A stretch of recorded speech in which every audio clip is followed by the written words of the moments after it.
Good morning. It's a pleasure to be here with all of you today for what I think is a very exciting and important announcement. I'm pleased to be joined by several members of the Monroe County Legislature and appreciate their support of today's announcement and initiative. Today I'm joined by John Baines, Howard Mafucci, our minority leader, Vince Felder, Frank Keofet-Lassie, and Ernest Flagler.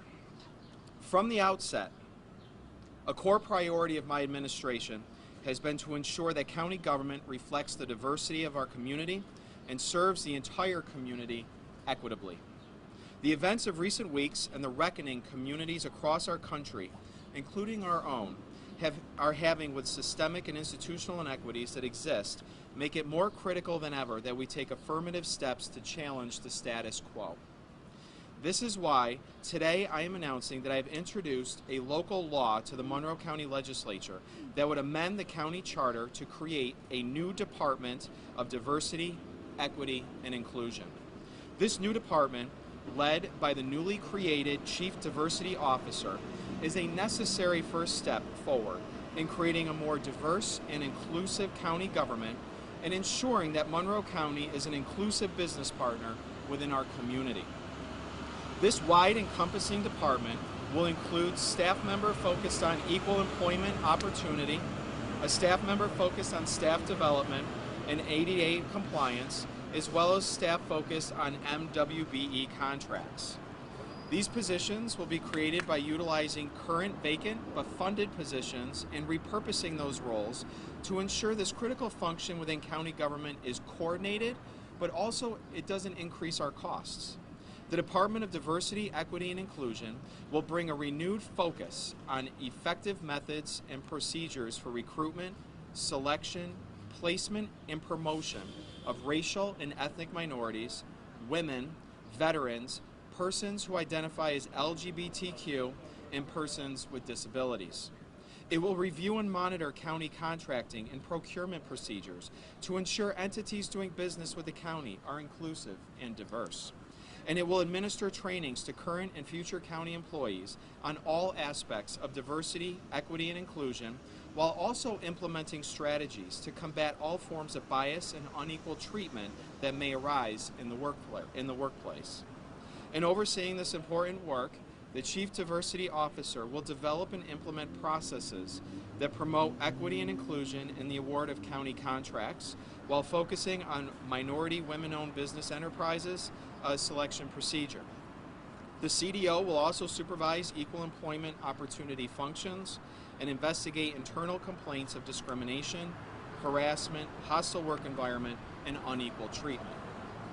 While I've outlined here today is just one part of addressing the inequities that exist across Monroe County government, the creation of this new department demonstrates my firm commitment to taking on this hard work and ensuring that Monroe County is a leader and champion for equal employment opportunities and diversity in our workforce.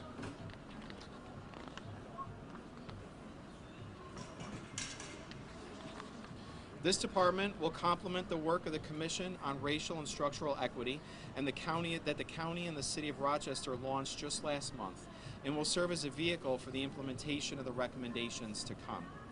The creation of this department comes at a pivotal time for our community. I believe now, more than ever, that this is long overdue, and I remain committed to leading the way for equity for all. This announcement also comes at a time when my colleagues in the legislature, led by Legislator Flagler Mitchell, will be introducing their own legislation to create a diversity action plan.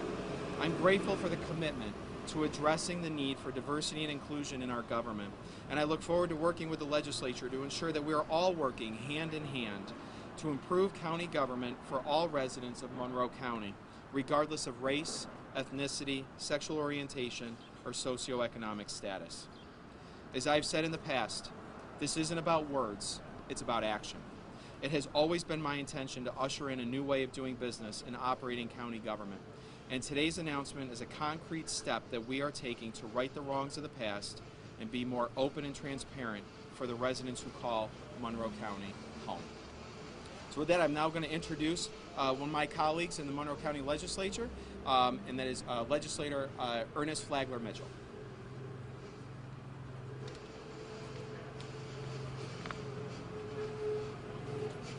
Thank you, County Executive Adam Bello, for giving me just a moment to get up here and speak about this legislation. This legislation will be a powerful tool in moving our community forward. It sends the message that Monroe County values all of its residents and want to provide opportunity for everyone. Having a department devoted to promoting and achieving diversity and equity and the opportunity strengthens our workforce. This bill gives the power to investigate complaints and discrimination or harassment, which is an important first step in creating a positive working environment for everyone and making their voices heard. I am pleased that Monroe County is moving forward in this way. I repeat, in this way. Though it is long overdue and we still have a lot of work to do, I am encouraged that we can move forward. As we continue to move forward, we want to make sure that we have diversity in all levels of government, from the top all the way down, to the county exec, cabinet, to the folks in entry level. This is what makes change in Monroe County. And I thank you all for giving me the time to speak. God bless you.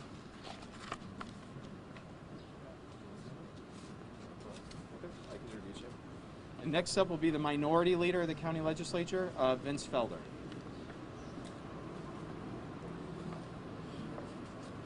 Good morning. In the spirit of the late David F. Gann, who we laid to rest on Saturday, and who spent his entire career in politics fighting for diversity and inclusion of all peoples, it's very important that we realize this is serious business what we're talking about. And so, along with the county executive, we have what we'll be, as the legislature will be introducing this afternoon. But it's important that we are clear that what we're doing is not just for show, it's not window dressing, that we are committed to making serious, concrete changes in the way Monroe County does business with procurement and contracting, with hiring at all levels of the county, in all departments, the district attorney's office, public defender's office, the county executive's office, all the other departments, social services, whatever departments there are, that we have a serious effort to make sure that we have a government that is representative of the people it serves. And so today is the beginning of some work. You know, they have the commission that the county executive and the mayor is putting together, and we'll certainly be working with that. But we want to make sure that at the end of the day that we have something that's concrete and real, and we're not just doing things so we can say we're doing something. It's very important that we actually are able to have concrete, measurable results when this is over. Thank you.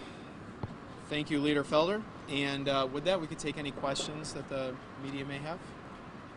County Executive, you mentioned the workforce and mentioned harassment, all those complaints. What are the outside agencies that will be working with the legislature and the county to enforce this?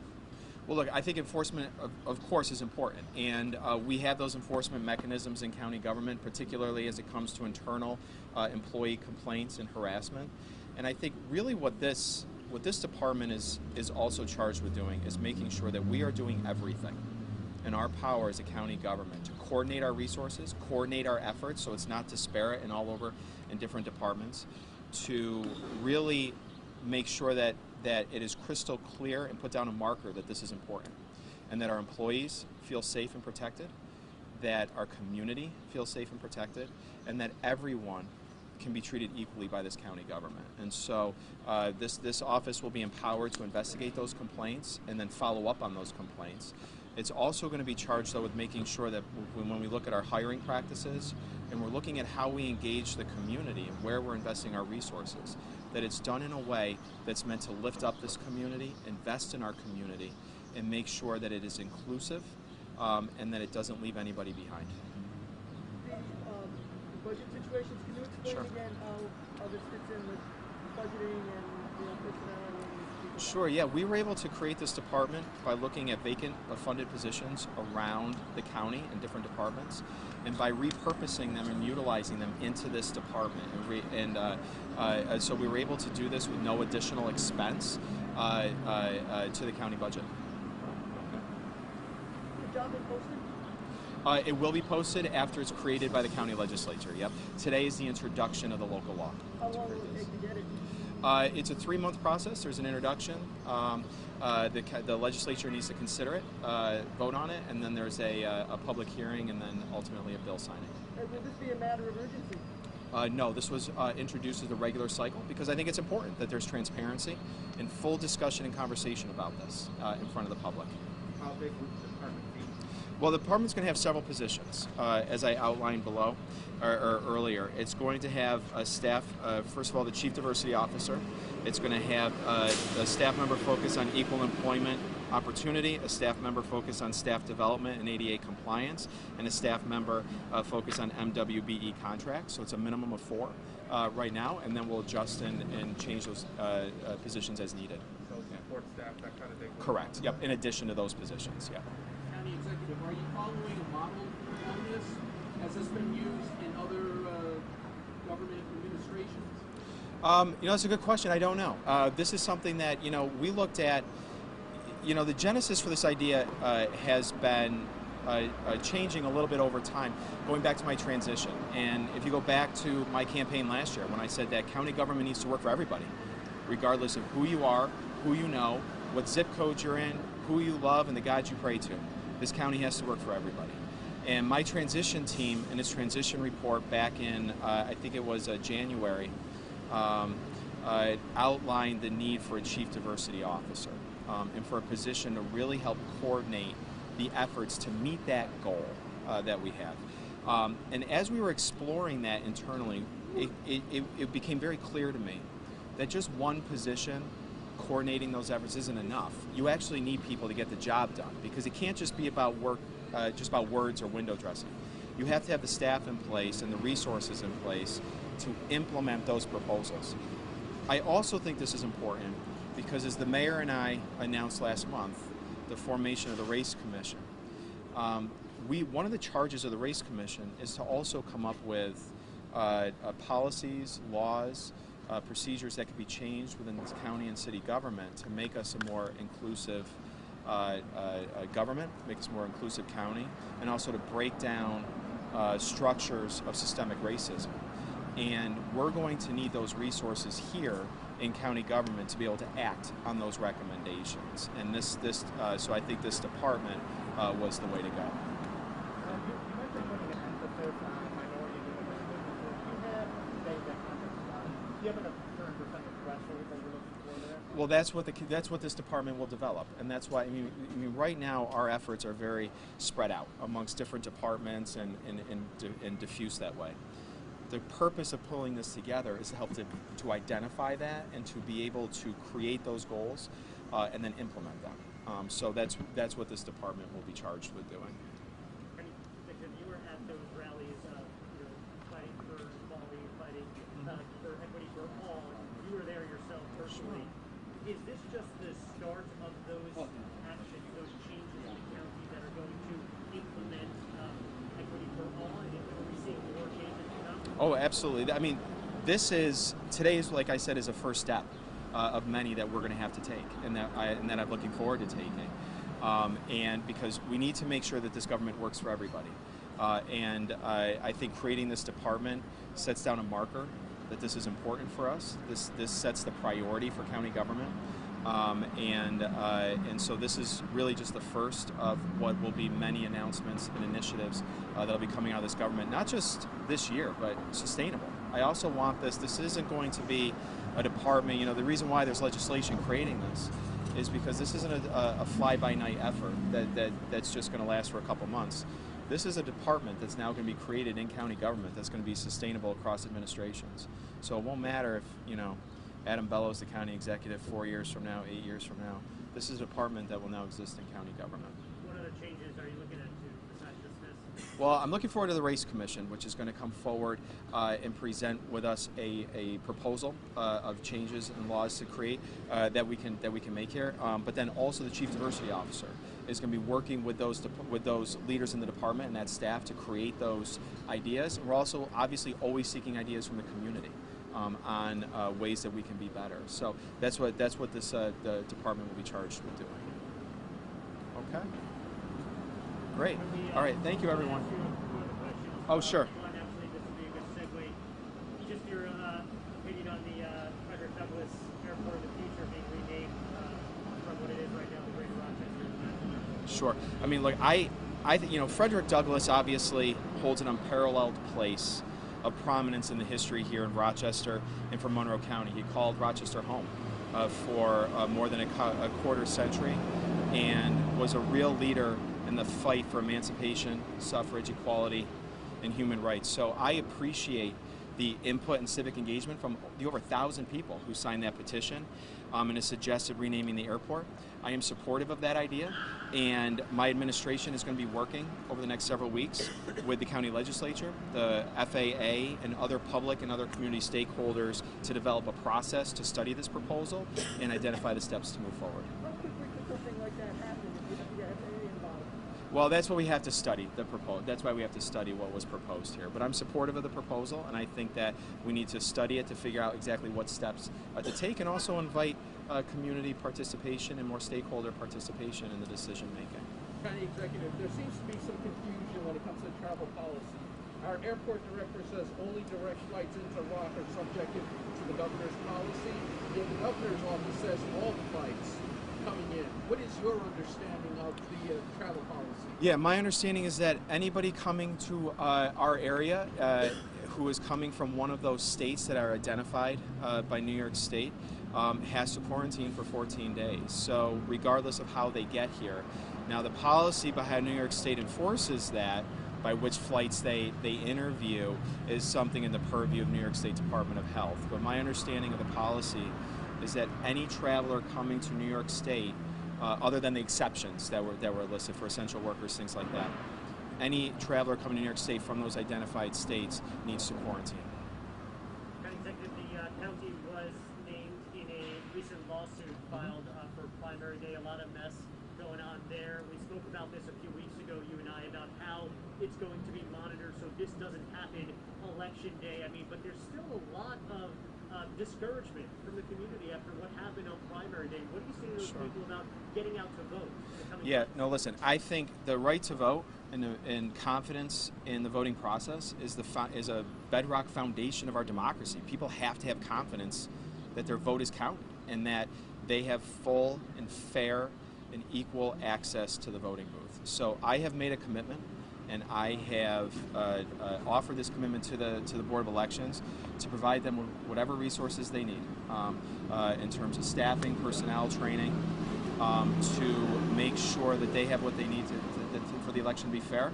And like I said, people need to have that confidence, and I think that that will be in place. I mean, look, what we also saw this year was an unprecedented change in elections. For the first time, I think, probably ever, there was more votes cast absentee than there were in person. So obviously, that's going to create additional and different resources moving forward. But I offer my full support and for whatever resources the Board of Elections needs. So you were still running and the primary was still going on and you were in the race right now. Would you call for a new Democratic commissioner? Well, there's going to be an election for a new commissioner, but I think that, look, I think the election results were just certified last week, and like I said before, there should be an examination of what went wrong, but also what went right, and that's going to take place over the next several weeks, and we'll give the Board of Elections whatever resources it needs to make sure that it has enough early polling locations, staff in place, and training. County Executive, do you have did you want to? nursing homes that are opening up this week? Before we go any further, I'd like to speak to that. Yeah, sure. Board of Elections. As I said at my press conference I did a few weeks ago, outside of the unprecedented changes in the Board of Election law, there were a lot of other things going on politically that caused the problems that happened. We were fighting for months to get the commissioner made permanent so that she could hire a deputy. There was staff. There were several members of the staff, the head of IT, the head of training. So a lot of issues that have been identified existed because the commissioner on the Democratic side was operating shorthanded in a major way. And, you know, and a lot of the same people who are calling for her resignation or calling for all this and calling for the investigations are the same people who are helping to interfere with the process. Not only even if they did not want to make her the permanent commissioner, to get her the resources she needed before the primary in terms of staffing and other things to make sure that the election was able to be carried out in the way it needed to be carried out. And in spite of that, most places on election day had no problems. I know there was one major one in my district at Baker Street, 13 Vienna Street, but there was no, it's not like there was a wholesale, like the entire election was a fiasco and nobody could vote. No, that's not what happened on election day. And so I think a lot of this is being overblown by people who have a political axe to grind and are looking for an angle, and it really made the problem out to be more than it is. Now, we certainly want to look at what happened and to make sure that we have the right processes in place, because, you know, as a legislature, we're very concerned about that. But we have to be very clear to this community that the election that went off on June 23rd, for the most part, went off without a hitch. There were a couple of areas where there were some issues. But I can tell you this, from going back all the years I've been involved in elections, I've never had an election day that I've been in where there wasn't a problem. People have gotten the wrong ballots before. People have been told the wrong polling places before. Everything that happened on election day has happened before another time, and all of a sudden this year, now everybody wants to blame the commissioners and wants to put it all on them. There's a certain amount of human error. Inspectors don't always follow instructions.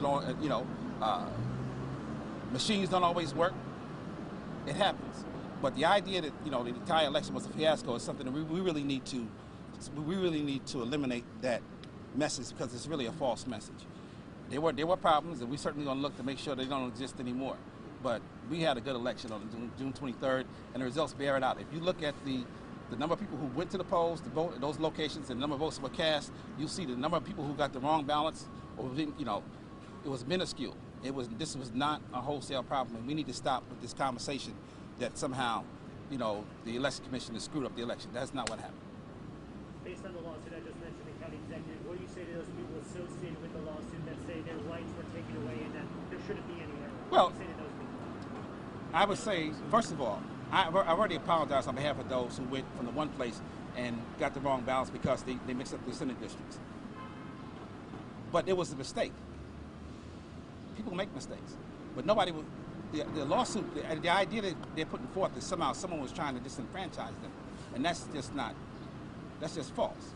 And so we have to separate the fact that there was mistakes made from the idea that somebody was actually trying to keep people from voting. Nobody has any interest in doing that. I'm a Democrat. That was a Democratic polling site, a Democratic primary. We have no interest in disenfranchising Democratic voters. It just doesn't make any sense. So, you know, you see a lot of this. Like one of the people calling for an investigation is now running for the election commission. This is really political, and it's been being made to be more than it is because people are looking for a political angle. And we need to make sure we understand. Yes, there were mistakes made, but the reality of it is that we had a good election on June 23rd, and two commissioners who were relatively new, under the worst possible conditions in the middle of a global pandemic with all of these executive orders, being understaffed, did a very good job. Could they have done a better job? Probably, but they did a very good job, and we need to applaud them for that, because this is unprecedented this year. County executive, Last one over sir. here. Yep. Yes. Does the county have a list of nursing homes that are open this week? Nursing. What do you mean by open this week? For visitors or? Yes. Oh, for visitors? I don't know that we have that. If I have that list, but I can find out. I can check with the Department of Health. Okay. Yeah. You know where the race situation stands, the commission, because the deadline for applications was the 10th. Yep. We have a pretty aggressive timeline to have it seated by the week of the 31st. They You know do. where they stand? Yeah, no, they've accepted those resumes and those the applications. I know those are being reviewed now, and they'll make a decision in the coming days and weeks. Yeah. I talked to the chair yesterday, one of the co-chairs yesterday, and I think we're on track. And I'm looking forward to their recommendations. Is it up to the co-chairs to make the selections, or do they have help going through everything? Oh, they'll have assistance going through it, but this was really, you know, we want to make sure the co-chairs had as much latitude as possible. to be able to work on the commission members, but also to be able to have independence when looking at the recommendations that they wanted to make to county and city governments. So, Thanks, great, everybody. thanks everybody. Appreciate it. Thank you. Thanks, everyone.